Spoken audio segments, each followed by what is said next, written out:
What's good, yo? Welcome back to the Playmakers Corner. I am your showrunner for today, Simon Villanos, aka Coach V here. I'm back. It's episode 449. We're talking about week 5 of the 2025 Women's College Flag Football season. We have your recap of games from March 17th all the way through March 23rd here, which is when I am recording this intro. Quick shout out to Kodey and Gino for holding it down while I had to take care of some business here, but I'm back here hopefully for the rest of the season. Kodey and Gino, though, they got a lot of games to recap, a bunch of games from NAIA games mostly to some junior colleges here and there, and then we have our Atlantic East Conference recap as well to cover. So a lot of games to talk about. We'll also talk about Playmaker of the Week, do our rankings, and then in the outro, I'll talk briefly about some of the mid-season award races going on. Also, going to be talking about our trip to Kentucky. Yes, this weekend we will be going down to Campbellsville to watch a whole bunch of teams there, including Campbellsville, obviously. So shout out them. We'll talk about all that in the intro. For now, let's get right into the action here, and I'm going to pass it off to Kodey and Gino. Hey y'all, it is Kodey Stauffer with the Playmakers Corner podcast, and we have a few recaps for you here on this episode, but we're going to breeze through some of them as some just weren't particularly close. One such example being Florida Gateway here and Point. This was the one game on Monday here. Florida Gateway cruised past Point 44-0. Kayla Ludwig, a familiar name here, went 19 of 21 for 155 yards and 3 touchdowns to just 1 interception while also adding on a rushing touchdown. Meanwhile, in the other aspects of the quarterback room, Emma Clough and Ainsley Littles both threw a combined 5 touchdowns, with London Jenkins being the biggest benefactor here. 3 touchdowns on 5 catches in the receiver room, leading that squad and also notching 3 pass breakups on defense. Meanwhile, for Point here, Kenzie Fillion and Kennedy Robinson both notched an interception, but Davia and Christian Wright both could not really stick out one above the other at the quarterback position, and ultimately it was just a long day for Point. All right, and moving on to Tuesday, there were a couple games here, one of them being Keiser and Life here. Keiser runs away with this game 54-6. Haley Young goes 22 of 26 for 209 yards and 4 touchdowns. Ashley Clam, 4 receptions, 60 yards to score. Kennedy Foster, 5 receptions, 35 yards, 2 scores. And Cavalotti also recorded a pick 6. That was everything notable, as, like I said, Keiser completely runs away with this one. Now we got something interesting here. It was Baker and Ottawa here. Baker coming off of some big KCAC wins here. Can they keep it rolling? Well, let's check it out here, as Ottawa starts with the football here on offense. Kura rolls left and throws quickly to Spielberg, picking up a first down. Another pass to Linkus will pick up 5 yards, but Kayla Harrison will get a sack on the next play, setting up a long 3rd and 15. But a pass right is caught by Dos Santos really close to the first down, and a penalty on Baker is going to push them into a first down. Now Ottawa is at midfield here. Carrera reads and throws a strike over the middle, once again caught by Dos Santos ahead to the Baker 25. But a couple of penalties on the Braves on the next play between a false start and an illegal block pushes them right back to midfield, facing 2nd and 20. Carrera rolls right, and the throw right is caught on the boundary, setting up a manageable 3rd and 4. Carrera then throws, and the defender narrowly misses Alyssa Linkus, who is ahead now to the 11-yard line. Now on the 11-yard line, the Braves line up with a bunch right formation. Carrera is going to get the snap, take a couple steps right, and then throw a strike over the middle that is caught by Tatiana Dos Santos and scored here. The PAT is no good, but Ottawa is now ahead 6-0 with 5:40 in the first quarter. Baker goes 3 and out here, and Ottawa, trying to go up by 2 scores early here, gets the ball on their 48-yard line. Destiny Martinez, however, for Baker gets a big flag pull to limit a check down to only a yard, but Camacho then catches a pass on the next play in Baker territory and isn't pulled until in the red zone. After an incompletion, it is 2nd and 19 in the red zone, and Ottawa lines up, gets some motion from right to left, and Carrera takes a shot down the right sideline in a one-on-one situation. That is going to fall incomplete, but a penalty on Baker is going to push the Braves into 2nd and 8 here. Now they get a check down that is quickly pulled by Baker that is going to end the quarter here. And Carrera is going to score herself here eventually, running it in, and there's going to be a series of penalties giving Ottawa 3 attempts for the point after, but Baker stops them all 3 times and gets the ball back down 12-0. Now, Baker here is going to finally get a first down pass here on their second play from scrimmage, but they are going to find themselves in a 3rd and 9 situation here where Tara Lorente here is going to try and run for a first down, but that's going to set up 4th and 3 here. And on 4th and 3, Baker, they low-key go for a deep shot here, but that's going to be incomplete and a turnover on downs, giving Ottawa the ball in Baker territory to start. Carrera is going to get a short run here on their first down before checking it down to a crossing Dos Santos, who runs ahead into the red zone and doesn't get her flag pulled until the 15-yard line.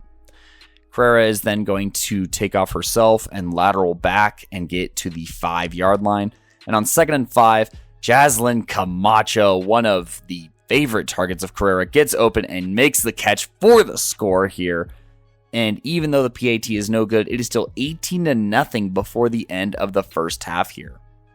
Now, Baker here, trying to not get shut out in the first half here, is going to string together a few firsts, including a very tough 4th down conversion that is ran all the way to the Ottawa 31-yard line.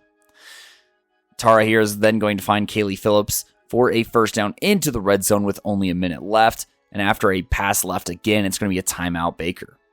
2nd and 12, Tara is going to throw an absolute dime that initially from the crowd reaction, I think is a touchdown to Kaylee Phillips, but it is marked down at the 1-yard line and out of bounds, and now it is 3rd and inches, but that ends up not mattering as Tara finds Jalen Harris in the back of the end zone for an incredible touchdown here to get on the board and take the score into halftime 18-6. However, this game is not going to remain the beautiful game that everyone wished it was for Baker, as Marley Spielberg will eventually catch a touchdown with 4 minutes to go in the 3rd quarter, and Ottawa would cruise on to an overall 24-12 victory. Looking at the box score here, Madison Carrera goes 19 of 25 for 192 yards and 3 touchdowns to just 1 pick, while also gaining 27 yards and that rushing touchdown on the ground. Offensively for Baker, Tara Lorente, 17 of 34, 142 yards and 1 touchdown here, while adding on another 31 yards on the ground, and Kaylee Phillips rushing for their other touchdown on a 10-yard rush. In the receiving department for these squads here, the Wildcats were led by Gabriella Zabaleta here, 5 receptions, 46 yards, and Sanaya Waller here, 4 receptions for 36 yards, and Jalen Harris recording that touchdown. 3 different receivers would catch touchdowns for Ottawa. As mentioned, Tatiana Dos Santos with a great game, 6 receptions, 84 yards, and a score. Camacho, 5 receptions, 59 yards, and a score. And then Marley Spielberg, one of her 2 receptions being that catch. The Baker defense here was aided by a Kayla Harrison interception to go with a TFL as well. And then Desi Martinez also had a TFL. Kaylee Phillips led with total flag pulls at 5. Now for Ottawa here, they just got constant pressure here as they typically do. And Suzanne Kaufman recorded 2 pass breakups in this big W for the Braves. The Braves remain undefeated here and remain, spoiler alert, probably at the number 1 spot as one of the last few undefeateds remaining in the country. What is good, y'all? This is Gino with the Playmakers Corner podcast, and it is time to recap some Sun Conference action here from this past Wednesday, March 19th. In this one, we got the St. Thomas Bobcats hosting the Weber International Warriors. Now, these are 2 perennial top teams in the country, so you already know we're going to have some good action in this one. But let's not waste any more time and jump right into this recap. It will be Weber ball to start off in this one, and the broadcast missed the first couple of plays, so let's skip ahead a little bit. It is 1st and 14 for Weber with 11:13 left here in the first quarter. On 1st and 14, Samantha Wilson finds the center Bria Cam on back-to-back plays over the middle for a first down. It is 1st and 13 across midfield. And then following an incomplete pass, a quick pass goes for 3 yards, and then Samantha Wilson on 3rd and 10 somehow avoids the sack from NAIA Leone and gets Weber near the red zone. On 4th and 1 here, a deep post over the middle to a diving receiver makes it 1st and 6 in the red zone. Weber's offense is coming out to play so far in this one. On 1st and 6 in the red zone, Samantha Wilson rolls out left and keeps it for the touchdown. Weber takes an early 6-0 lead with 7:19 left here in the first quarter after the extra point was no good. It is 1st and 6 for St. Thomas following that score from Weber. Brooke Bogatz is under center for St. Thomas, and her first down pass is a deep pass for Cameron Campbell, but it is overthrown. On 2nd and 6, Brooke Bogatz and Kaylee Miller connect for a first down to make it 1st and 15. On first down, Bogatz avoids a sack and keeps it up the sideline for a first down right on the midfield mark. On 1st and 20 here, Bogatz finds Campbell over the middle for 6 yards, and then a surprisingly accurate pass in double coverage deep is incomplete, so that will be 3rd and 14. On 3rd down, Bogatz finds Campbell while fading to her left to make it 4th and 8 as St. Thomas prepares to go for it.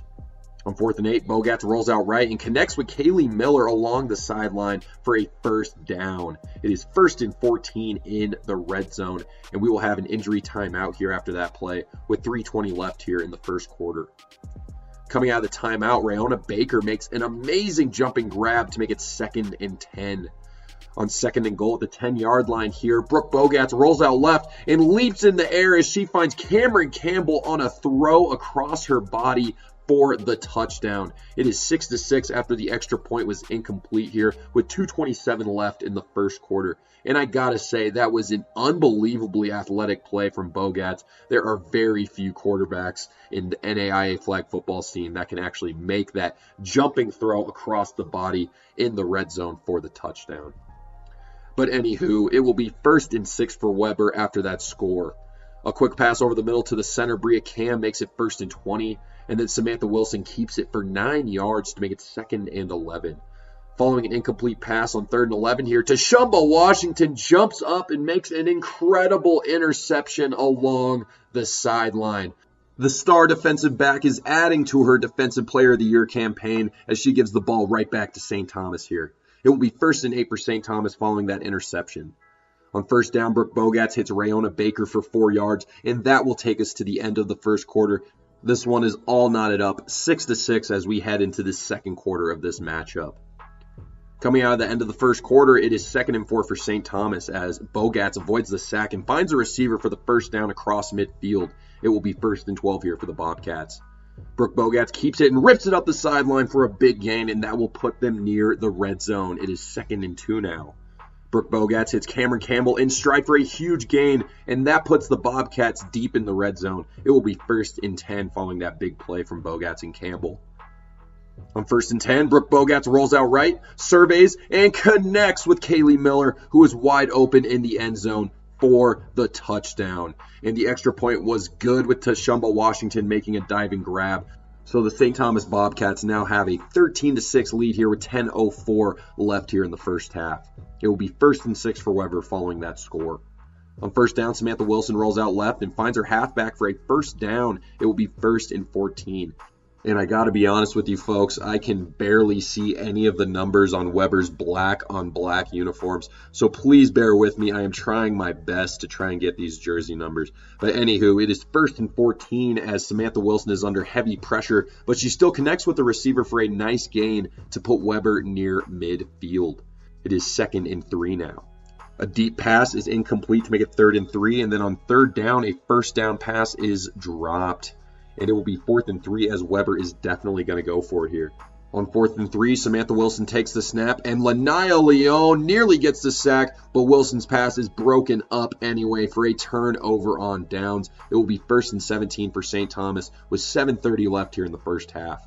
Following an incomplete pass, Bogats rolls out left and hits Kaylee Miller for 13 yards to make it 3rd and 4. On 3rd and short, Bogats finds Cameron Campbell across her body, rolling to her right for a first down in the red zone.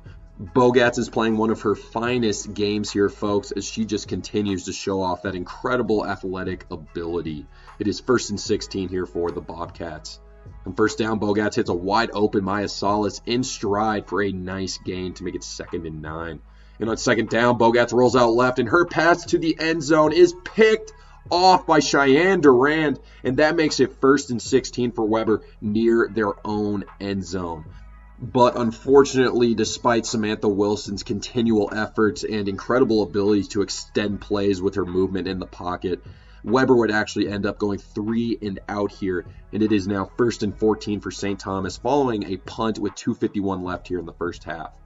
On first down, Bogats continues to flash her athleticism as she bobs and weaves her way for a first down in the red zone on a keeper as Weber calls timeout with 2:40 left in the first half.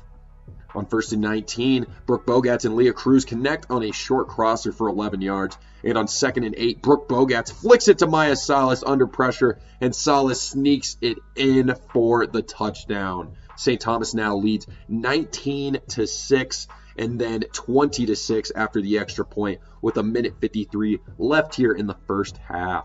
It is 1st and 6 now for Weber.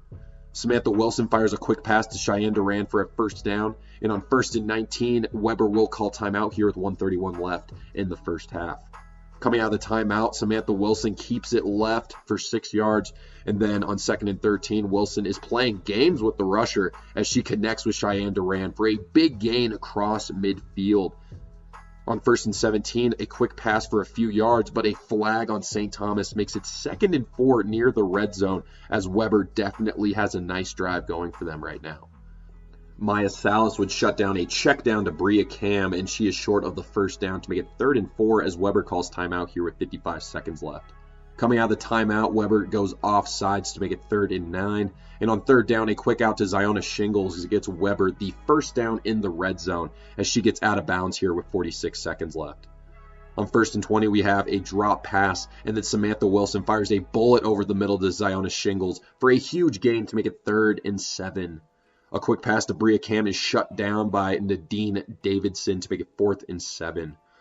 On 4th down, Weber is obviously going for it here in the red zone as Lanaya Leon bats down the pass, and that takes us to halftime. St. Thomas is up on Weber 20-6. And St. Thomas will now have the ball 1st and 6 to start out our second half with a chance to go up 3 scores here. On 1st down, Brooke Bogats finds Leah Cruz on a short crosser for 4 yards. And then Brooke Bogats directs traffic as she finds Leah Cruz again up the sideline for a big-time first down near midfield. On 1st and 6, a check down goes to Maya Salas, and she gets them the first down across midfield. On 1st and 19, Brooke Bogats turns on the Jets and makes multiple defenders miss as she goes for 14 yards there to make it 2nd and 5 near the red zone. And on 2nd and 5, Brooke Bogats is putting on a show as she rolls to her right and launches one between the safeties to Tashumba Washington for the touchdown. And the extra point is good, so St. Thomas is now up 27-6 with 8:51 left in the third quarter. It'll be 1st and 6 for Weber to start off their drive, down 3 scores here to St. Thomas. The first down pass is incomplete, and on 2nd and 6, a dangerous pass to Cheyenne Durand gets Weber the first down. And on 1st down, Lanaya Leon nearly gets the sack, but Samantha Wilson's pass is picked off by Tashumba Washington as Washington goes all the way to put this game completely away. And then Tashumba Washington would snag the extra point too as St. Thomas goes up here 34-6. And that, folks, will end this recap there. Weber would actually end up putting on a little bit of a comeback as they would only lose 41-26. Ziona Shingles had a receiving touchdown, and then Samantha Wilson had 2 more rushing touchdowns in that comeback effort. Your PMC playmaker of the game in this one will be Tashumba Washington. She had 7 flag pulls, 2 interceptions, with one of them being that game-ending pick 6, and then she had a 25-yard touchdown grab and some other big plays throughout. I could have gone with Brooke Bogats, but I honestly just think Tashumba Washington's play on both sides of the ball. That was MVP level stuff. She really balled out in this one. And that, folks, will do it in this recap of Weber versus St. Thomas. This is Gino with the Playmakers Corner podcast, and I will see you all in week 6. Peace out. All right, and I want to give a shout out to Gino here, who actually provided the notes for this, but is a little clogged up with a voice thing right now. So we are going to talk about Thomas versus Keiser here, and the very first drive is going to belong to the Keiser Seahawks here. They get the ball 1st and 6. Haley Young connects with Janasia Wilson here, who gets a first down, setting up 1st and 20. But Caitlin Herb for the Nighthawks gets a pass breakup here and forces 2nd and 20.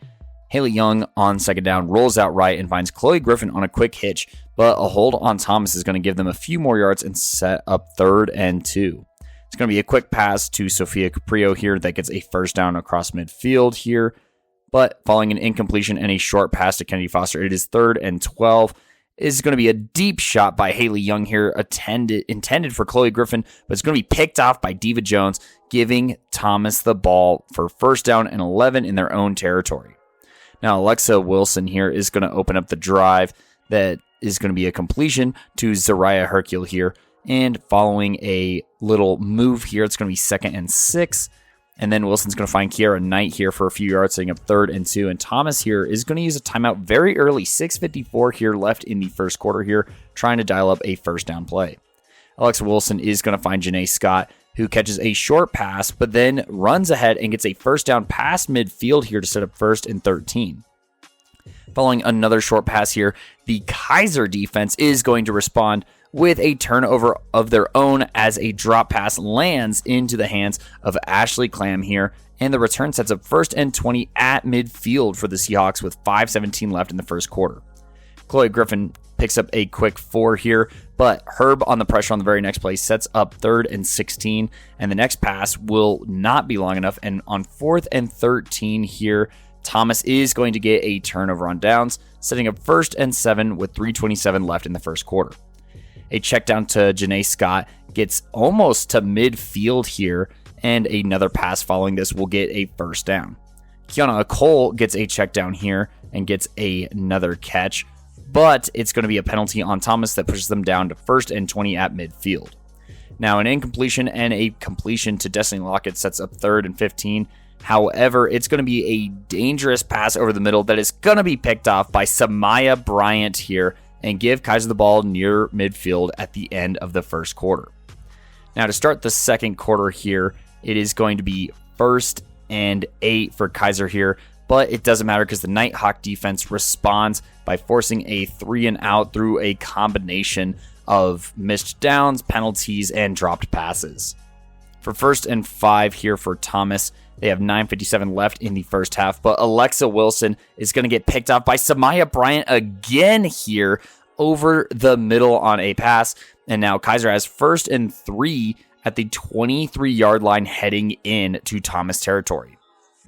Ashley Clam here is going to get the reception that sets up 2nd and inches before Haley Young finds Chloe Griffin in stride on a deep post for a first down in the red zone here, setting up 1st down and 5 yards. Haley Young is going to avoid a sack by getting a quick pass to Janasia Wilson that only leaves 2 yards to go. But after an incompletion, it is now 3rd and 2 here in the red zone. Will Thomas be able to get a goal line stand, or will Keiser lock in? We'll see as Haley Young gets the snap, but then fires past to Brenda Ramirez, who makes a toe touch grab catch in the side of the end zone for the touchdown here. And after Janasia Wilson hauls in the extra point, it is 7-0. Keiser leading in this heavyweight matchup between number 2 and number 3. Now it is 1st and 6 here, and Wilson has been pulled here with Keelan Coleman checking into the game. It's going to be a sidearm toss to Kiana Cole that only gains a couple of yards, and following an incompletion, it is now 3rd and 4 here, but Coleman is going to let one rip to Kiara Knight towards the sideline, and after a Keiser hold, it is now 1st and 17 across midfield, so big gain here into Keiser territory. Coleman is going to fire it over the middle to Destiny Lockett in stride for a decent gain of 10 yards. And after Janae Scott gets a catch, it's going to be 3rd and 3. Keelan Coleman is going to get the snap here, and Emma Wagaman gets in for a hurry, but Janae Scott is going to be able to get the catch here as Coleman just barely gets the pass off here, and Scott is going to get into the red zone here, setting up 1st and 3 yards to go, and on first down, Coleman is going to get pass rushed by Wagaman and Ashley Clam, buying time, dipping left, but then comes back to the right here and throws a crossfield crossbody to Nakira Brown here in the back of the end zone. Just an insane play by the freshman here, and Kiera Knight will make a catch on the PAT for a 7-7 ball game here. Now, Keiser ball here, 1st and 6 here. Get a short pass to set up 2nd and 2, but Haley Young is going to keep it herself and pick up a first down with just under 2 minutes to go in the half. Young then finds Ashley Clam on a short crosser, picking up about 7 yards, but an overthrow sets up 3rd and 10. After Caprio reels in a catch here, Diva Jones is going to get a quick flagpole, setting up 4th and 2, and Keiser will take a timeout with 1 minute and 10 seconds left in the first half. 4th and 2 here. Haley Young is going to get the snap, roll to her right, lob it up to Ashley Clam, who rips in a very tough catch here for a first down, and along with a penalty on Thomas, it's going to be 1st and goal at the 5-yard line with 52 seconds left here. They're going to go back to Brenda Ramirez to try and get into the end zone here, but it is stopped just short by the Nighthawks, setting up 2nd and inches. But Caitlin, now with just a few inches separating them here, Haley Young is going to get the snap. She's going to pump fake and get Caitlin Herb to jump and then get the ball to Sophia Caprio here for the touchdown here. And after the PAT is no good, that is a 13-7 lead for Keiser just before half, and that is going to be the lead that they take into halftime prior to Thomas's start here. Now, Thomas comes out, and they're going to end up in a 4th and 1 situation and go for it in their own red zone here. And so Keiser is going to capitalize here with an Adriana Cavallati pass breakup here and turn the ball over on downs, giving Keiser the ball inside of the red zone here. Now Keiser trying to capitalize on this great field position and go up by 2 scores here. It's going to be Haley Young finding Kennedy Foster for a gain of 6, setting up 2nd and 13. Haley Young is then going to find Chloe Griffin for another set of yards, and it's going to be 3rd and 6 until the promised land here.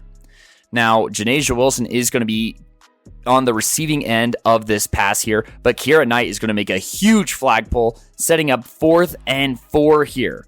Now, do the Seahawks have the magic in them to go up by 2 scores here? Well, let's see. Haley Young gets the snap, passes looking for Brenda Ramirez again, and it is overthrown here, and Thomas hangs in to not go down by 2 scores here and get the ball here. But they're just not going to be able to capitalize from deep inside of their own red zone, and they're going to have to punt with about 6.5 minutes left in the third quarter. Now, Keiser will get the ball just about at midfield here, and they're going to try and check it down to Janasia Wilson, but it's going to be illegal contact after the catch that sets up 1st and 2. After a short crosser to Ashley Clam gets Keiser a first down across midfield, it sets up 1st and 17 in Thomas territory. Kennedy Foster is going to make a very crazy hard-fought catch here for a nice gain here. Janae Scott in good coverage, but just better catch by Kennedy Foster for a decent gain, setting up 2nd and 11. Now Keiser here lines up in a bunch formation, but a dropped pass is going to set up 3rd and 11. And following a Caitlin Herb hurry on the very next play here, it is 4th and 11 for Keiser here, still trying to get into the red zone. On 4th down, Haley Young is going to get it to snap and then toss it over the middle, and Chloe Griffin climbs the ladder for a huge first down in the red zone, setting up 1st and 19. Caprio gets a catch herself, setting up 2nd and 16, and following a check down to Janasia Wilson, it's now 3rd and 11. Will the Nighthawks stop the Seahawks once again here in the red zone? We'll see. Haley Young gets the snap and is under immense pressure from Thomas, but throws it up, and Ashley Clam is going to fight for the football here, getting the touchdown here to put Keiser up 19-7 with 46 seconds left in the third quarter here. Nakira Brown is going to get a pass breakup on the PAT here. That is something to note as Keiser leads 19-7 with the third quarter winding down. Now, just before the third quarter ends here, Thomas is going to get the football here, and they're going to come out in a double QB lineup here, and Holly Neer is going to try and pass it with her first attempt of the game, but Adriana Cavallati breaking it up just like she was when Neer was at STU. Coleman gets the next snap, though, and hits Giselle Jones along the sideline for a big first down. Now, at the end of the third quarter here, it is Keiser up 19-7, and Thomas is going to be facing a 2nd and 16, but Destiny Lockett will get a catch and gain, setting up 3rd and 9. Holly Neer on third down is going to take the snap and hit Nakira Brown to put Thomas near midfield, setting up 4th and 1, where the Nighthawks really have no choice at this point but to go for it. Coleman will receive the snap on 4th down and is going to hit Janae Scott here for a big first down. Janae Scott getting some big time catches here to keep these Thomas drives alive here, but along with a Keiser penalty is going to push them ahead to 1st and 7. A false start will push them back just a little bit here, and following a good play by Hannah Jays here, it's going to set up 2nd and 12. But on 2nd and 12 here, Keelan Coleman is going to throw back to Holly Neer, who heaves it to the end zone with Samaya Bryant in her face, and it is a perfect pass in stride to Maddie Hoagland here for the unbelievable touchdown here, making it 19-13 with 8:55 left in the game. But Keiser gets a major stop here on the PAT, making it 19-13. Still a 6-point game here. Now, following a check down and a quick pass to Chloe Griffin here, it's going to be 1st down and 11 for Keiser outside of their own red zone here. Janasia Wilson gets another catch, setting up 2nd and 5, but Haley Young on 2nd down flings it over the middle and somehow finds Kennedy Foster for a big first down across midfield despite the tight coverage by the Nighthawks. That's chemistry right there. Now, Haley Young is going to get another chance here, gets the snap, but Caitlin Herb gets in and swats the pass, but Young catches the batted down ball, and it's going to be an illegal forward pass on Keiser that is going to push them back to 2nd and 33 with 5:40 left in the game, and after a deep pass is short of her target, it's going to be 3rd and 33 here, and following a double pass here where Janasia Wilson tries to huck it, Giselle Jones is going to get a interception here, and it's basically a punt on 3rd down, unfortunately. But Thomas now has the ball 1st and 9 near midfield with 4:26 left in the game. Coleman Neer, they are showing that 2-quarterback look once again, but Coleman is going to get the snap and find Lockett in stride for a 1st down across midfield. Neer is going to be incomplete here with Emma Wagenman's pressure, and following a drop pass, it is now 3rd and 20 at midfield. Keelan Coleman is going to get the snap here, drop back, and just let one fly to Nakira Brown, who makes the catch for a 1st down inside the red zone here. Gino noted very tight coverage there, and a perfectly placed ball by Coleman sets up 1st and goal at the 15-yard line. But the Keiser defense responds by helping force an overthrow here on 2nd and 15, and they get a short, quick stop here from their defense as Nakira Brown makes a catch, setting up 3rd and 8 with 1:16 left. But with 1:16 left, Coleman is going to get the snap, fired over the middle, and it's caught by Giselle Jones for the touchdown, and that's going to tie the game up 19-19 with 1:03 left in the game. Thomas is going to take a timeout here, trying to win on this PAT. Coleman is going to get the snap, survey, roll out right, and it's going to be flung in to Kiana Cole, who makes the catch for the lead. Just as Gino notes here, perfectly placed ball by Coleman, fading to her right, going up 20-19 with 1:03 left. Does Keiser have enough to drive down the field and get this dub? Let's find out here. 1st and 6 for Keiser, down by a single point. Pass to Chloe Griffin is going to be caught and get out of bounds, setting up 2nd and 1 with 52 seconds left. Young then finds Griffin once again on a skinny post for a 1st down, setting up 1st and 10 with 40 seconds left. They're going to hurry up here. It's going to be a short crosser to Ashley Clam, but her flag is going to be pulled by Diva Jones just before she gets out of bounds, so the clock is going to continue to tick away here, 40 seconds and counting, even with 2nd and 6. A quick pass to Kennedy Foster along the sideline is caught, but Giselle Jones once again gets a huge flag pull before she can get out of bounds here, setting up 3rd and 1, and Keiser is forced to burn a timeout with 27 seconds left. on 3rd and 1 here. Keiser is going to take a deep shot here that's going to be intended for a Seahawk. But Giselle Jones, once again, if you haven't heard her name enough this game, she's going to continue to leave her mark as she gets a big pass breakup here. Just almost intercepts it and ends the game here. Now, there's going to be a huge unsportsmanlike conduct penalty on the Seahawks that pushes them back to 4th and 11 with 22 seconds left. And after Janasia Wilson's catch is ran out of bounds, it'll be a turnover on downs, and Thomas beats Keiser 20-19. Let's go ahead and look at the box score of this game for just some of the individual stats here. Now for Keiser here, Haley Young still puts together a pretty solid game, 33 of 46, 249 yards, and 3 touchdowns to 1 pick. But remember, that wasn't the only interception, as Janasia Wilson had that deep double pass that ended up not going anywhere.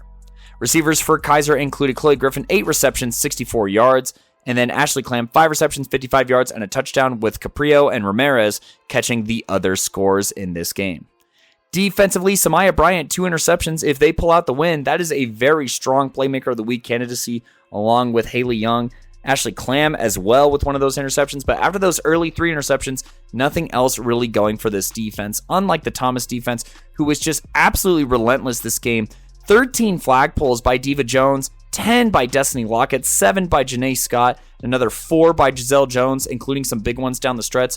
Giselle Jones and Diva Jones, the Jones secondary here, with an interception apiece, and Giselle also having one of those pass breakups.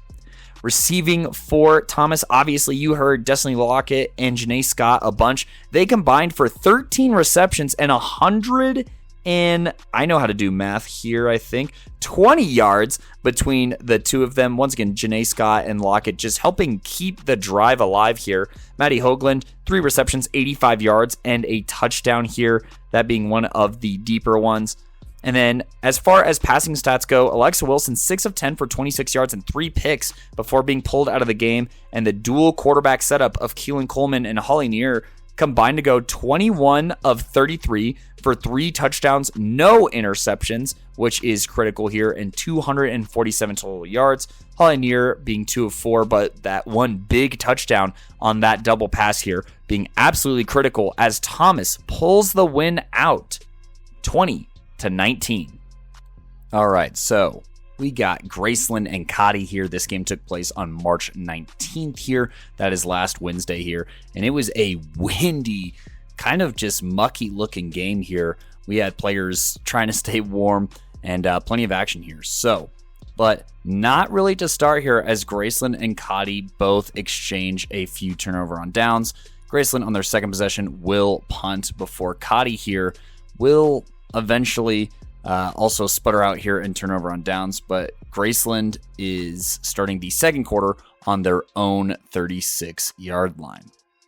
Now, they do get a first down with a pass to Boyd here, and then the quarterback takes off and gets another nice gain past midfield, setting up 2nd and 6, but after a penalty and almost a sack, it is 4th and 11 here, and Laurencia Botts for Cottey gets the interception here, giving Cottey the ball on their own 35-yard line now, with them moving from left to right from the broadcast booth here.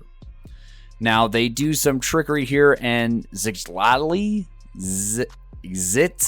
Botts, I'm so sorry, Mrs. Botts here, but number 21 does get a handoff and weaves through the middle of the field, drawing a flag and pushing the Comets all the way into the red zone with 8:41 left in the half.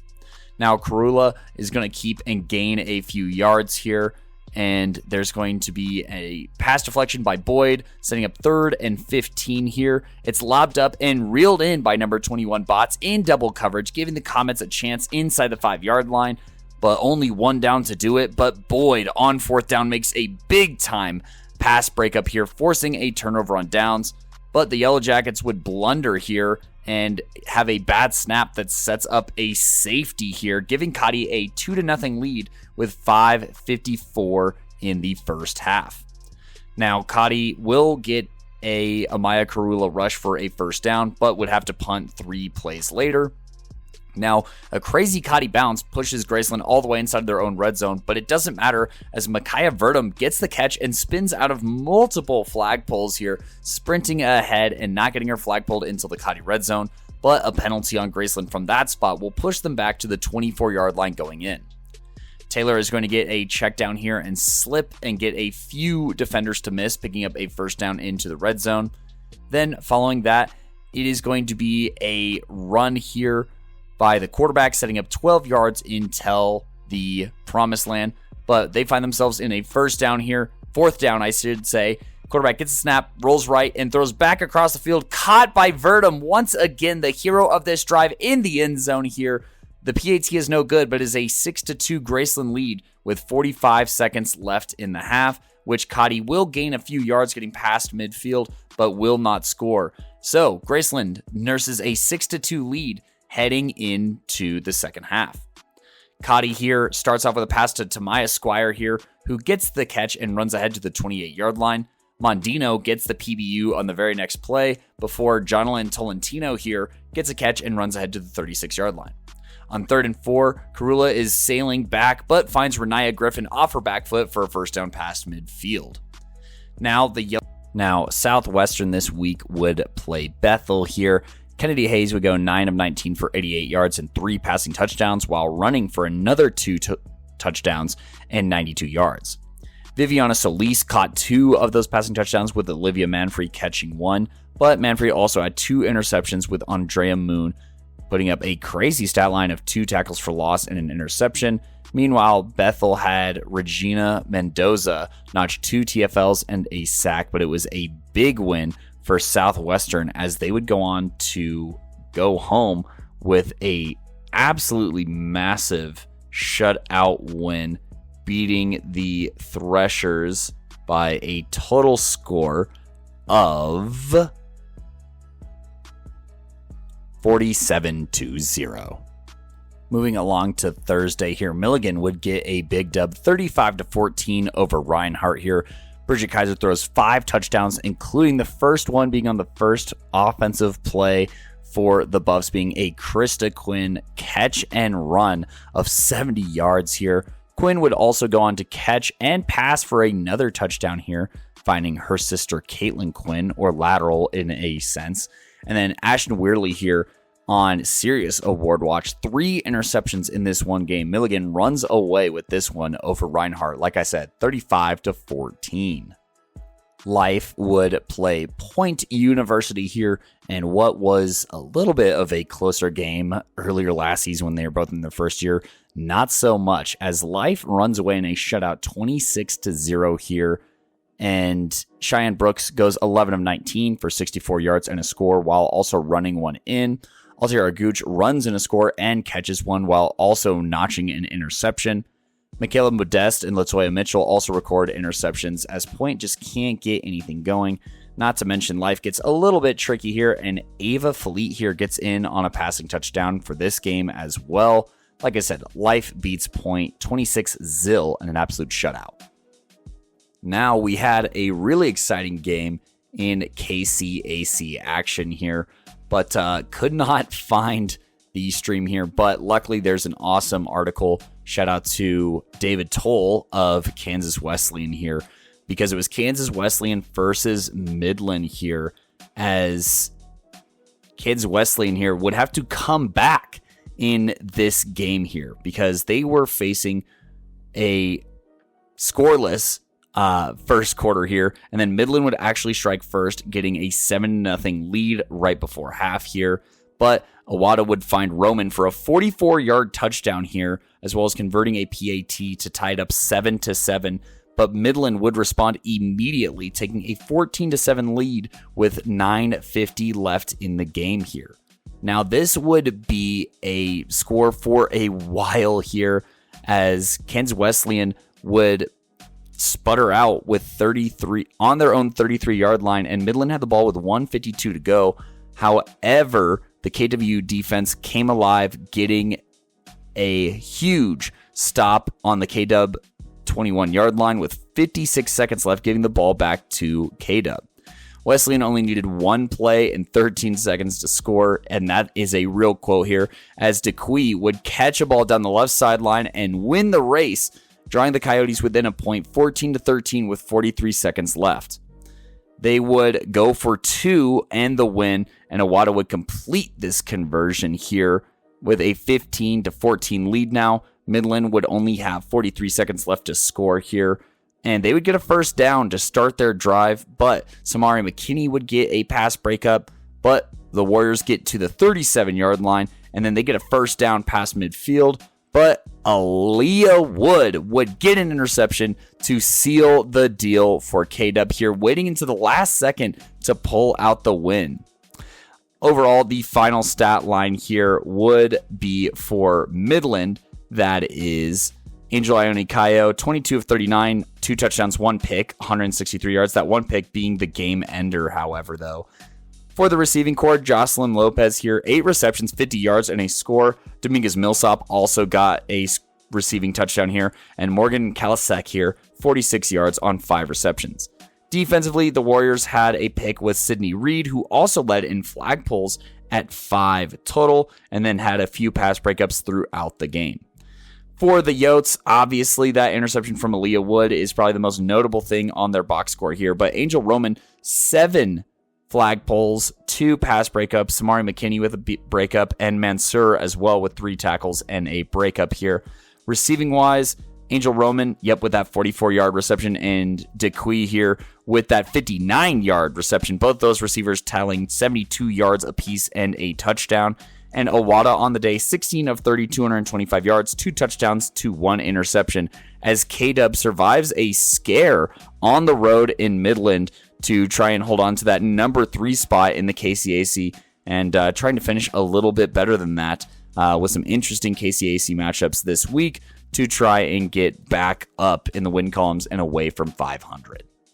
Now, as for the rest of the week for Graceland here, where we weren't really able to watch anything else, they would be a couple of community colleges on Saturday, but lose to Siena Heights. Siena Heights recording their first NAIA program win, beating them 27-7. No streams found on that game. And then Bethel would lose to Cottey and Baker by a combined 134-0. All right. And in addition to all of our NAIA coverage, we also cover some other divisions here. And so I'm going to pan over to the Atlantic East Division from this past weekend here, and past week, I should say, and talk about some of the games that happened as well as the scores and rundowns. So to get started, we got to go back to Monday last week, where Centenary, Newman, and Holy Family all played some games here. So the first game of the Tri Meetup, as they've been calling them, was Holy Family versus Centenary here. Centenary would start off the game with a safety here in the first quarter and would not look back here, going on to shut out Holy Family and win 21-0 here. Now, as far as the notable stats go, if we look at Centenary here, Eve Haddad went 6 of 11 for a touchdown and a pick, but Mackenzie Almestica here, 11 rushes, 74 yards. Jenna Mangrino, 9 rushes, 60 yards and a score. Jasmine Corral ran for a touchdown as well. So 32 rushing attempts to just 11 passing attempts for Centenary in their dominant win here. And then if you look at their defensive performance here, they recorded 2 interceptions thanks to Brianna Worthy and Cameron Rothery here. Both of those players combining for 6 total flag pulls as well. For Holy Family here, they just struggled, could not decide between one of 2 quarterbacks in Jalissa Dales, who went 3 of 9 and a pick, or Annalise Davis, who went 2 of 4 and a pick, but Annalise at least had 6 carries for 47 yards. So that was kind of their primary gains here. And then Morgan Sims had a big pick that she returned 22 yards, along with 2 pass breakups for Holy Family University. In the next game, it was Newman versus Centenary here. Newman would pull out the dub in a very close game here that went all the way to the wire here, as Newman, like I said, pulls it out 18-12. In this game here, Newman had Gia Santarello here, 7 of 15, 3 touchdowns to just 1 pick for 171 yards, so more traditional to how we're seeing it, while also rushing 8 times for 12 yards here. The Newman receivers who got it done here, like I said, Gia Santareo here had 1 reception for 63 yards and a score here. That was probably the biggest play of the game. And then defensively, Kayla Maish here, I want to say is how you say that, got a pick. Now for Centenary here, Brianna Worthy once again got a pick in her second game here. So she's on a little bit of a streak here. But this rushing attack just was not going to be allowed here as much. They did still find pay dirt with Jenna Mangrino here and Brianna Worthy, but that would be all that they get as their yards were just significantly lessened against this Centenary, or against this Newman squad. Newman would finish out the day against Holy Family. Holy Family would find the end zone in this game, and they would strike first specifically, but Newman would come back and then never look back, winning 21-6 here. Looking at Newman, Santareo, 8 of 17, 121 yards, a touchdown, but 2 picks, versus Holy Family here really opened up the passing game here. Jalissa Dales attempted 31 passes for 181 yards, but would turn the ball over 3 times.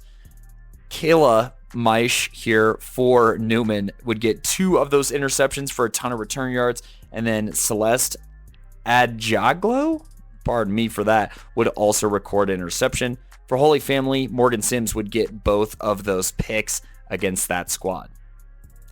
Now, moving along towards Saturday's action where we had even more games, we got a familiar name in Centenary, but they would play Marymount and not find the same success here that they would from the prior Monday, as Marymount would let Kara Volmer carry them here. 11 of 17, 75 yards, 2 touchdowns, and no interceptions.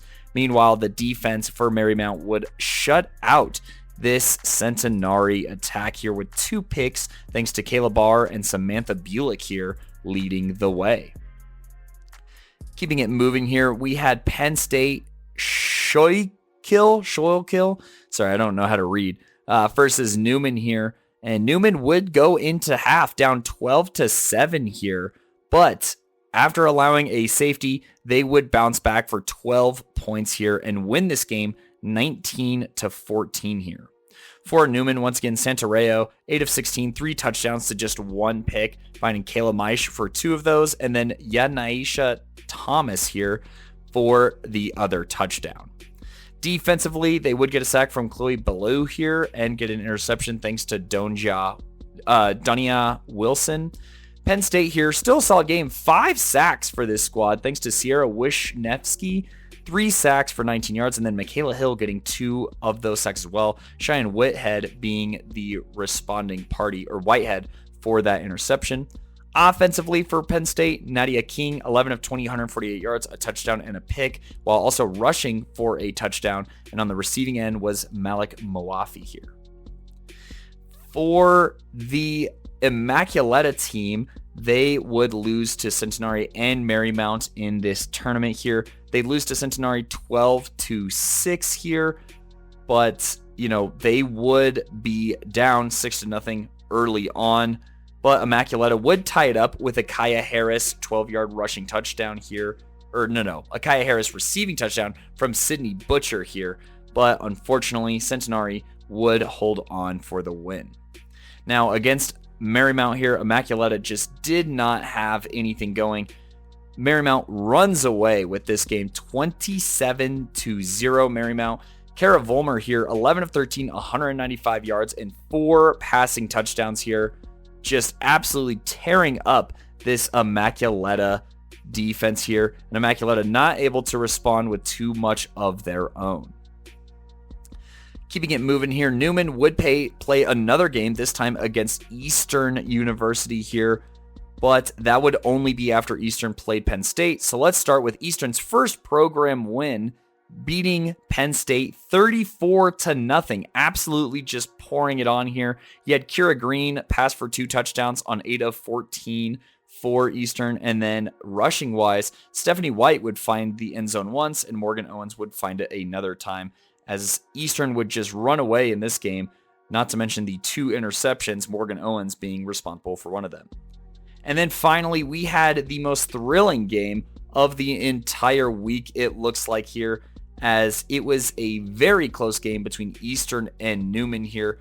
Constant turnover on downs, lots of defensive plays here for both of these squads, but ultimately Newman would fall to Eastern 14-12 in a nail-biter. Newman getting their last touchdown in the fourth quarter to try and cut into the 14-6 lead that Eastern was nursing, but Eastern able to hold on. Kira Green, 6 of 13, 97 yards and a pick, but Kyla Massenberg as well as Kira Green both ran for touchdowns in this game.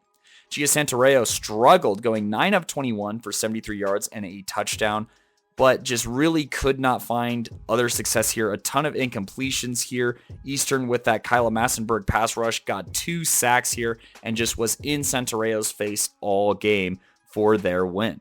Alrighty, folks. Now let's go ahead and talk about our Playmaker of the Week here in Week 5, brought to you by Code Red Coaching. Find Code Red Coaching at coderedcoaching.com or call 720-979-1914 to learn more today. Again, that's coderedcoaching.com or call 720-979-1914 today. Now, there were a ton of players that we could have picked from after just an absolutely wild week of football. But your Week 5 Playmaker of the Week, brought to you by Code Red Coaching, is going to be Giselle Jones out of Thomas University for her insanely clutch playmaking at the end of the game in Thomas's 20-19 win over number 2 ranked Keiser at home. She caught that interception with 4 minutes left that set up the game-winning scoring drive. And then, of course, she caught the game-winning touchdown on that very scoring drive to seal the deal. She finished with 4 flag pulls plus that interception to set up the game-winning scoring drive. And then on offense, she finished with 2 catches for 11 yards and the game-tying touchdown with a minute left. Congrats to Giselle Jones for being selected as Week 5 Playmaker of the Week. And thanks again to Code Red Coaching for being our sponsor for this award. All right, Coach V here. Let's go ahead and talk about NAIA rankings here in Week 5. In case you don't know or don't remember how these usually go down, myself, Kodey, and Gino rank these teams 1 through 22. If a team is ranked number 1, they get 22 points. 2, 21, 3, 20, so on and so on. I then add up all the points, and then the team with the most points is ranked closer to the top, and so that's how we average out these rankings here. Before I go into Week 5's rankings, let's talk about last week's rankings real quick here in Week 4.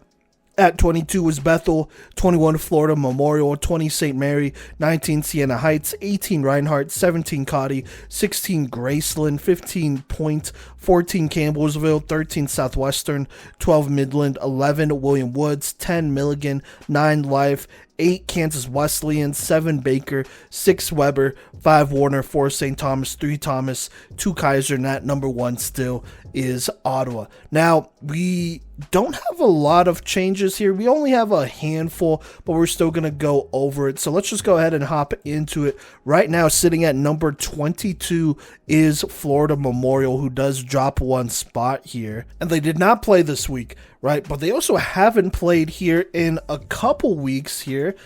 In fact, it is looking just a little bit concerning here. Just looking at their schedule right now, it has been a while since they played. They're not updating their website either, so that's great. But all the games from their Tampa tournament were listed as forfeits here. The last real game they played was on March 6th, almost a whole month ago. They forfeited it against Siena Heights, so definitely in trouble over there, and that's not a good thing. Hopefully they're figuring some stuff out here. But we've been hoping that for a while, so I don't know, but we'll see what happens with them. And at 21 is Bethel, who does move up a spot here. This is what Gino had to say. Losing 63-6 to Cottey tells you everything you need to know about Bethel's season and how it's going. And then Kodey just said woof, and that's pretty much it. But I think them playing games is still a pretty big deal, as they are still fielding teams, so that's a good thing. Gino did rank them last, but myself and Kodey ranked them second to last, so not too bad. Now, this is where things kind of start staying the same. At 20 is the University of St. Mary here. They did not play this week. so it stays the same. Moving on, at 19 is Reinhardt, and these next couple teams are moving down one, mostly because a team moved up a couple of spots here, but Reinhardt is down a spot, now at 19. Gino said putting up 0 against Point in a 6-0 loss is just flat out tough. Eagles are going to have to wait another week if they want to rise in the rankings. Kodey had this to say: to get shut out against a reeling Point team just stings. And I have to agree, still a close game. I mean, 6-0, right? But they just didn't score at all, and that's not a good thing here for them. At least Point, you know, they're both in similar positions, but Point kind of feels like more of the stable program. And as of right now, Reinhardt has not beaten an NAIA team, and they're one of the few teams in the country not to do that yet. So there you go. They're right now sitting at 19. At 18 is Cottey, who does move down one spot here as well. Kodey had this to say: tough to lose against Graceland, but Cottey handing out a whooping to Bethel really shows that they're not at the bottom of the food chain anymore, which I agree there. Gino says the revenge game against Graceland didn't go as planned. The Comets have a lot of work to do to get out of the bottom 4 rankings, which I agree with, but like Kodey said, you know, they still have beat an NAIA team here and are still fielding a team, so you got to feel good about that where you can. Now, at 17 now is Graceland, who does slide back a spot, a lot closer to where they were at the beginning of the season here as they come back to earth. Gino says you definitely want to put on a better showing than what they did against Siena Heights. It was a good week for the Yellow Jackets outside of that, though. Kodey had this to say about Graceland: I'm going to keep them here after they doubled down their victory over Cottey. They doubled down in their victory over Cottey. And yeah, I gotta agree. I mean, this is a young team. There's going to be ups and downs here. They remind me a little bit of Southwestern from last year with the great skill players and a quarterback over there, obviously. So it's a growing, I mean, there's going to be growing pains. It is what it is. I will say, though, I am slightly interested in seeing Caitlin Shannon going from assistant coach to now listed on the roster as a senior quarterback. We'll see if anything comes out of that. But right now, Graceland is sitting at 17. At 16 is Point, who pretty much just stays right here where they were last week. Gino had this to say about Point: they held it down in a 6-0 win over a similarly skilled Reinhardt. Next week will be a mixed bag with a guaranteed loss against Keiser and then a potential win against FMU on Saturday. Kodey had this to say real quick about Point: this squad slides back a little bit, but really save face with their close win over Reinhardt on Saturday. And I gotta agree with that. I mean, they still beat a team here this week, so I got them at least in the same spot for now, which I think is more than fair. So they're here, right here, at 16. Now at 15 is Siena Heights, who begins to climb back up after a rough couple weeks here to start their season. This is what Gino had to say about Siena Heights: that blowout win over Graceland might have put this brand new program on the map. They go up 4 spots in my rankings this week. Siena Heights also goes up 4 spots thanks to that blowout win. Kodey said this might be a big jump, but really an impressive showing to get your first win in program history on a squad that was high off a few of their own victories. I don't believe, I could be wrong here, but I'm pretty sure that was not their first win in program history, officially, that is. I guess against, I should say this, against an NAIA team, it is technically their first win here. Florida Memorial forfeited, which I obviously do not count, and then they beat Atlantis and Barba Scotia, I want to say, as well. So yeah, I mean, and I'm pretty sure they also beat Benedictine and Rockford too, but this being an NAIA win and rankings, it's big time for them to beat Graceland here. So love to see that, and excited to watch them this weekend live as well. So there you go there. Moving on, we have a lot of teams kind of staying in the same spot here. At 14 is Campbellsville, who stays right here. I don't believe they played this week, so there you go. At 13 is Southwestern, who pretty much stays right here. This is what Gino had to say. The Mound Builders bounced back nicely with a blowout win over Bethel this week. And then Kodey said, great win over Bethel. Agreed. They take care of business and keep this thing rolling here. So love to see that. At 12 is Midland, who stays right here.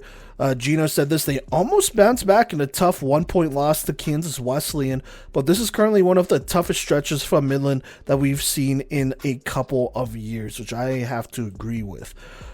Kodey had this to say, they gave the Yotes everything they could handle and more, so they'll stay right here in the middle-ish. And I gotta agree, they gave Kansas Wesleyan a good game over there, and so you gotta believe in them, at least just a little bit here, but the inconsistencies, they gotta kind of iron that out. So we'll see if that fixes itself over the next couple weeks. Now at 11 still is William Woods. They did not play this week. I'm just going to remind y'all again, they did lose their head coach, Joe Schlager. He's over at Wingate right now. Congratulations to him. And they will return. William Woods should return later this week here. And myself and Kodey will be able to watch them live. And so we're really excited about that. Very exciting young team that was on a hot streak. Can they keep it going? We'll see. Now let's go ahead and get into our top 10. At 10 still is Milligan, who stays in this spot. Gino said this, won by a few scores against Reinhardt to solidify their top 10 ranking. Kodey said this about them. I love the amount of points this offense puts up. The squad is so fun, which I gotta agree with. I am really excited to watch them this week. I think it's going to be a fun time over there, and they're a fun team to watch. So there you go. They stay right here at 10. At 9 is Life, who stays right here. Gino says the Running Eagles stay at 9 this week after blowing out Point and then getting blown out by Keiser, which, is valid, I think. Kodey had this to say about Life. Bounced back from a big loss earlier in the week to pull out a shutout win over Point and solidified their spot right here. So there you go. They stay right there. Now at 8 is Kansas Wesleyan, who stays right here. Gino says this, when will the Coyotes break out and show that they actually are a top team in the country? It's been a lot of close games and not enough dominance from them so far this season, which I gotta agree with. Kodey had this to say about Kansas Wesleyan. Despite winning this week, pulling out a close one against Midland just doesn't feel warranted to scoot them up any. And yeah, I gotta agree with that. They win by 1 point. And granted, Midland, they're a good team, right? But with the way Midland was playing the last couple weeks, and then you have Kansas Wesleyan kind of on the struggle bus, it feels like at times, these last couple weeks to start the season, it's not looking great right now for K-Dub. It could definitely be worse, right? But it also should be a lot better than what they are right now here. And we'll just have to see what happens moving forward. We're at the just about the midway point of the season. They gotta start winning some of these big games. Baker has, which you gotta keep in mind. Midland has won a couple of solid games, or played some solid games at least. So for Kansas Wesleyan, they gotta pick up the pace just a little bit here. But I'm just gonna be honest. Personally, watching Milligan live, they do a lot of things that Kansas Wesleyan does, but maybe even better at this point. That's my personal opinion. I'm just going to put that out there, but, we'll see what happens. They got to pick up the pace, though. They're sitting right here at 8. At 7 is Weber, though, who does move down 1 spot. Gino had this to say, they had a little bit of a comeback against St. Thomas, and there isn't really anyone to take their spot at 6 in the rankings, at least to Gino, they're at 6. So I'm keeping Weber at the same spot this week. Kodey had this to say about Weber, who he has at 7. Lost to St. Thomas by a bigger margin than they probably hoped for. And yeah, they just found themselves in a hole very quickly over there. And a lot of it, was kind of on them, right? You can't dig your own hole, dig your own grave. And that's kind of what they did early on. And then they tried to get themselves out of it, which, it was a solid effort, but just not enough there. You got to play a complete game. But not too bad, though. So for now, they stay right here at 7. I think we all feel pretty good about Weber in general. doing what they can with what they have over there. If they could clean up some of those turnovers, that game probably looks different. Maybe it's even an upset. So we'll see. Now at 6 is Baker, who does move up a spot though. Gino had this to say about Baker. Kept it decently close against Ottawa. They'll get another crack at the Braves in a couple of weeks. Kodey said this about Baker. Played tough against Ottawa and looked better every week. No team behind them won by enough to convince me to move them. And yeah, I gotta agree. They played Ottawa close here. That counts for something. You know, they've been on a hot streak. Before the Ottawa game, they were definitely on a hot streak here. Their first 3 losses where they started 0-3, they avenged all of them except for Ottawa. And even then, that was a closer loss. So that's definitely acceptable, right? They're definitely playing up to the level that we felt like they could have been at in the preseason. So that's a good thing, but there's still room for improvement. So we'll see how far this team goes moving forward, but definitely going in the right direction, which is why they have moved up a spot in our rankings. Now at 5 is Warner, who stays right here. They did not play this week, so there you go. At 4 is St. Thomas, who stays right there at 4. Let's start with Gino. He said Brooke Bogats had one hell of a game against Weber. I am loving what this Bobcat squad has going for them so far this season. Kodey said beat Weber and Atlantis to confirm their 4th spot here. And yeah, I mean, gotta feel good about them. They avoided a potential trap game in Weber, and they went up by a lot. And even when Weber began mounting a comeback, they made sure to still win the game at the end, which is all that matters at the end of the day, right? They're going to continue to improve and whatnot. But, you know, Brooke Bogats, she's getting better. She's finding more confidence. She's getting into a pretty good rhythm over there. St. Thomas, you know, keep an eye on them. Keep an eye on them is all I'm going to say right now. So there you go. Now at 3 is Keiser, who moves down a spot here. Let's start with Kodey on this one. Not going to punish them, just going to swap them. Bit of a shame to not capitalize more off of the early turnovers, but they played a pretty complete game to make for the uphill battle the Nighthawks face and are still one of the most talented teams in the country. Which I gotta agree with. They only lost by 1 point. Now, Gino had this to say about Keiser. You get 3 early picks and even get Thomas' starting quarterback benched, and you still lose. The Sun Conference just got a whole lot more interesting. And yeah, I gotta agree with that. I mean, look, it's a Sun Conference. We expected tough play. I've been saying this over the last couple weeks. Hey, you know, 1 through 3, they're all pretty close. And then you got 4, 5, 6 who are not that far behind here. And I think it really showed in this game where Keiser went over there. They dominated the game early. They had momentum, but they just couldn't quite shut out Thomas. And that is a testament to the willpower that Thomas has over there. And that makes them a very interesting team. A top challenger to Ottawa right now, I would say. But that does not mean Keiser wasn't right there to win the game and win by multiple scores at that even. So we'll see what happens, you know, in their next matchup, but it's bound to be a good one here. I think Keiser, they're still a contender, right? They're going to learn from their mistakes. I know they have a couple freshmen over there as well who are playing key roles. They're going to learn from those mistakes and they're going to move on. That's all you can do at this point if you want to continue to be a contender. Now, let's go to Thomas here, who moves up a spot to number 2 to finally change our top 3 for the first time since... I think since last year. Yeah, this is the first time the top 3 has changed since last year. It's been the same all season so far here, but they go ahead and get the first shakeup here to make a big difference. They move up to 2.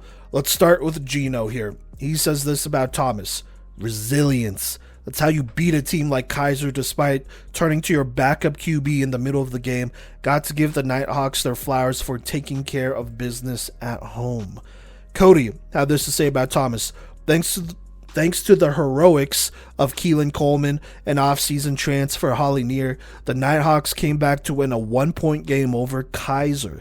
It'll be interesting to see how this quarterback room goes with the season, but for now, Coleman did more than enough to probably win this job for the next game.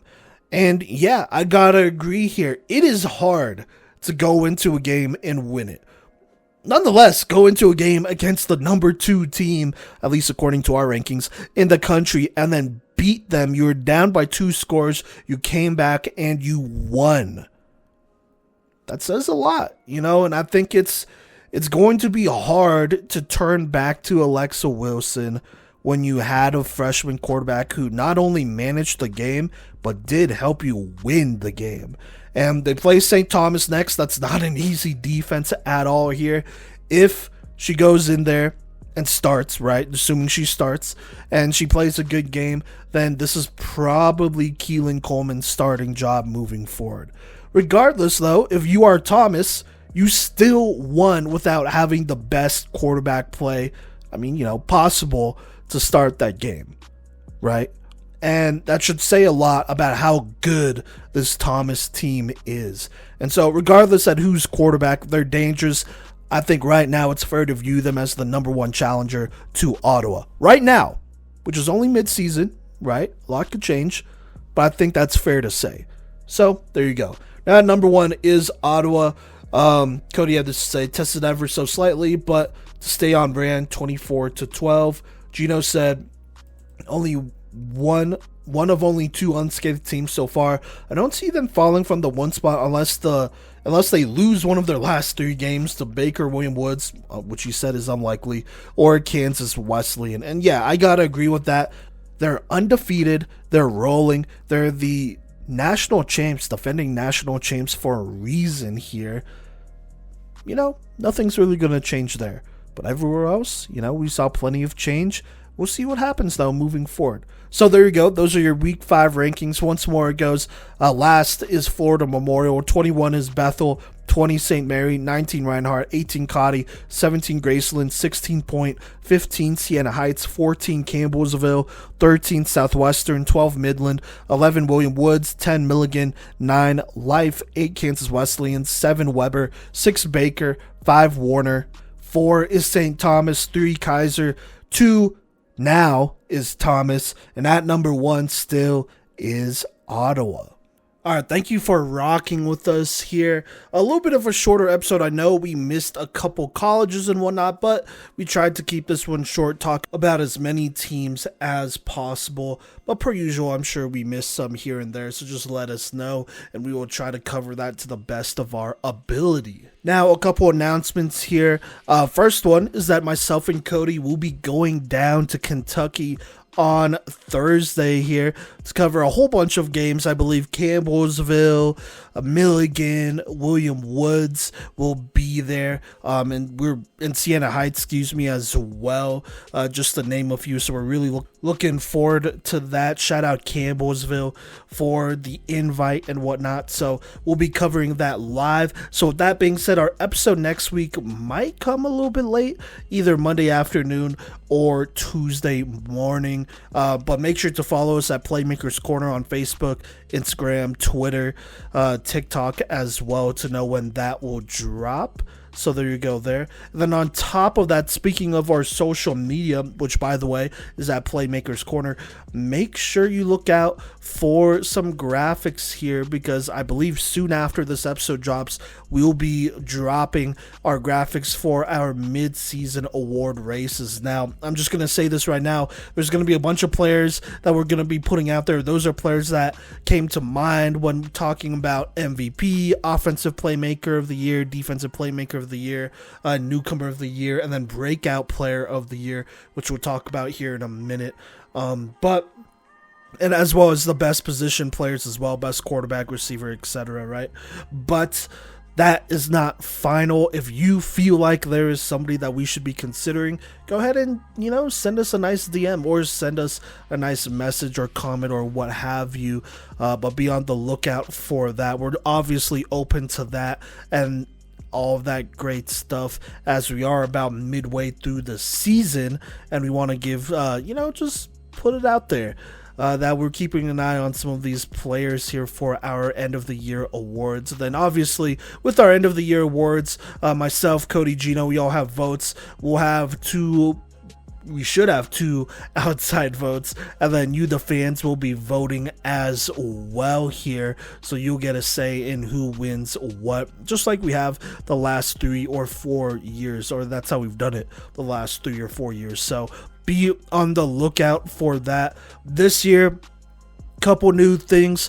First things first, I think in years past we did not let MVP finalists also be Opoi Depoy finalists. That's going to change. So whoever you see out there for MVP will also be eligible for Opoi and Depoy at the same time. So just keep that in mind. And then we'll also be adding another award here for Breakout Player of the Year. This goes to a player that we all felt like broke out this season that's not a freshman. So these could be players that, we've been watching for a couple years and finally had a really good year that put them up to the next level. Or, players that were in junior college and are transferring in, or are overseas and are transferring in and are playing really well. But we really want to shout out those breakout players and performances. So be on the lookout for that as well. So there you go. Thank you so much for rocking with us and listening to the best place that you could hear about women's college flag football. I already plugged our socials, so thank you so much again, and we will catch you later.